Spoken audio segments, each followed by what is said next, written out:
जर विचार करत असाल ना की दिवसभर काम करून धावपळ करून मी कर्माच्या चक्रात अडकतोय का, श्रीकृष्ण आज सांगतायत की कर्मामुळे माणूस अडकत नाही तर स्वतःच्या स्वार्थासाठी केलेल्या कर्मामुळे अडकतो.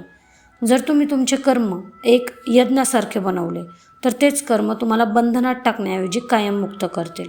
अध्याय क्रमांक 3 श्लोक क्रमांक 9 मध्ये श्रीकृष्ण सांगतात, यज्ञाच्या उद्देशाने म्हणजे यज्ञार्थात केल्या जाणाऱ्या कर्माव्यतिरिक्त इतर सर्व कर्मांमध्ये हा संपूर्ण लोक बंधनात पडतो.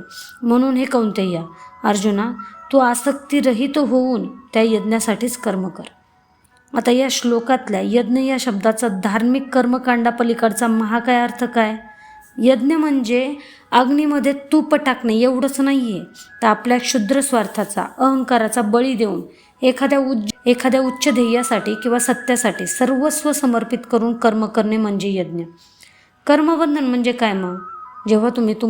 जेव्हा तुम्ही माझा काय फायदा, मला काय मिळणार या स्वार्थाने काम करता, तेव्हा ते कर्म तुम्हाला चिंता, भीती, मोहाच्या बंधनामध्ये अडकवते.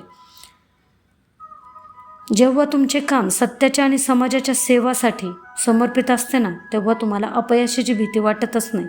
तुम्ही परिणामांच्या बंधनातून मुक्त होता.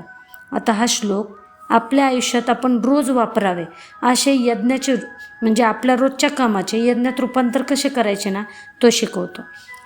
एक म्हणजे कामामधील हेतू बदला.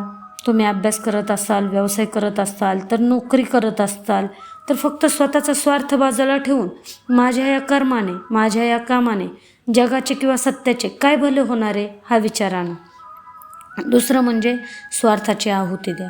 कर्मामध्ये येणारा तुमचा आळस, अहंकार, वैयक्तिक स्वार्थ यज्ञाच्या अग्नीत जाळून टाका. तिसरं म्हणजे मुक्त भावनेने कर्म करा.